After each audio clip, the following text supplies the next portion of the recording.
Hey, welcome back. This is going to be the third episode of the series. I just simmed a couple of weeks, figured this would be a really good time to start an episode. So if you look at October, pretty much what I simmed since last time, we had a really good month. We only lost to Quinton Byfield and Sudbury in that whole month. Beat the last place Hamilton is like 1-12 for some reason. Beat them a couple times. Scored 7 and 6 goals and 2 shutouts. So we had a wicked month. The first line has just been killing it with Suzuki. He's got 18 assists to lead the league, and as you can see, just about 15 games. So that's pretty amazing. He's right behind Byfield there in the overall points. Silvos has been the best player in the league so far. And if you look at his stats right here, he's got a 950 save percentage in 6 games, 6 wins, 0 losses.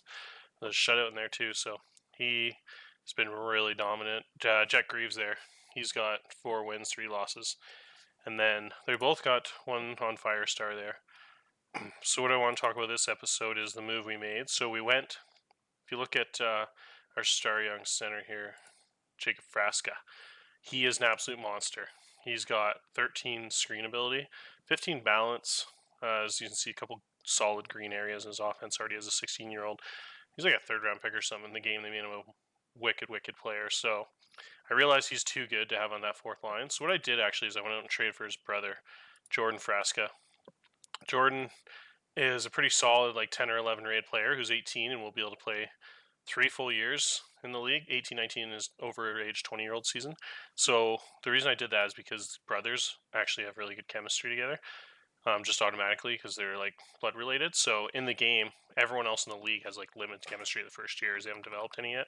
So I figured having two brothers with good chemistry would probably be pretty cool that first year. And he didn't take a super hard net of assets to get. I think it was like second round pick, but he's kind of worth it because he's like an 11 rated player that's got 3 years left, 2 years after this, and we'll have good chemistry with the stud player and the center there, his brother. So, anyways, I thought that was worth it. He can play left wing and center. So ever since I did that trade, they've been wicked together. So I decided just right before I made this video to move him up to the third line. And the other thing that did is I had Forster as a third line center, but thinking about it more and more, I'm losing Picard and I'm losing Tortora, and then I don't really have any finishers on the wing after this year. Del Monte's a pure playmaker who's probably going to slide back to center. So I didn't have anyone in that first line wing next year to be able to put goals in the net, really. So I really thought about it and decided to move Forrester to the right wing like he is in real life because he's a really good finisher. He's got like 13 getting open, all those stats. And he's just would be like either he'd probably be like Suzuki be the first line center next year and Frasca probably like second line center. So it's like one of those things where you just be a third line center again and or like a first line winger. So anyways, it's too valuable as a winger not to do it just because even though and then he still has a center rating if you ever want to move back. If I was able to pick up some solid wingers next year, but probably bring back Bignell as the OA next year, and then Jack York will be the other OA. And then we'll have to decide on that third one there. Tucker will be gone. He's too good to come back. So, anyways, the team's playing really well this year. As you can see, we're really balanced. Even our third and fourth lines are pretty good. The main thing I've been doing early in the season is Del Monte's been learning left wing. He's up to about 14 or 15 experience. Now Forster's at 12 experience at right wing, so he's going to play pretty weak for. It's kind of a tough decision, but I figure by the end of the season it'll be worth it. And then for next year, which is the key year anyways, at Suzuki's 19-year-old season, almost everyone returns except for those two first-line wingers and Wilms and Tucker. So that'll be pretty much all we lose, but we get a monster back in Brand Clark, who's off playing at the World Under-17s right now. He's got like a goal a game there. I've been keeping up with his stats. He gained about 5 pounds too. So, anyways, he's awesome. He's getting a point a game so far in the OHL. And then we also have Sargaboski or whatever. He was off for Team USA too. I guess he just got back, but he's going to be the winger on Del Monte's line in the future. Frasca brothers and Forrester are going to be together for 3 years, which is awesome. That's going to be a dominant line.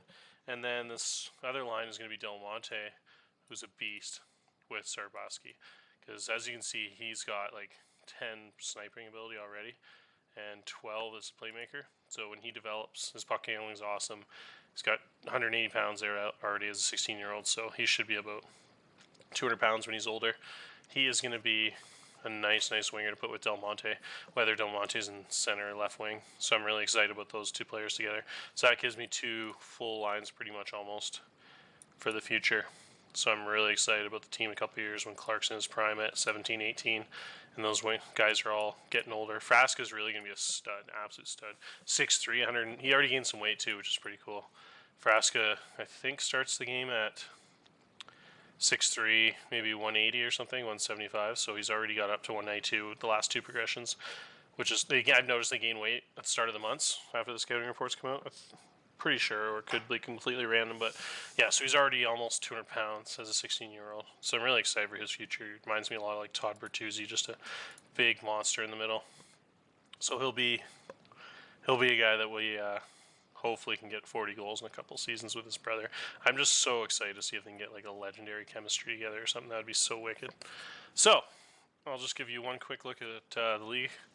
London Knights were 10-0 at one point or something like that, so that's pretty crazy. They're obviously going to be a really tough team to beat. Ottawa 67s.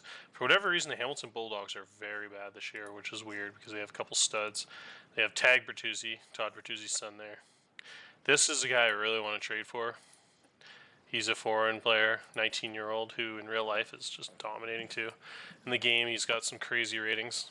15 overall sniper. Dude can play all three positions at forwards. I think if I could trade for him and throw him on that first line with Suzuki, that would be just wicked.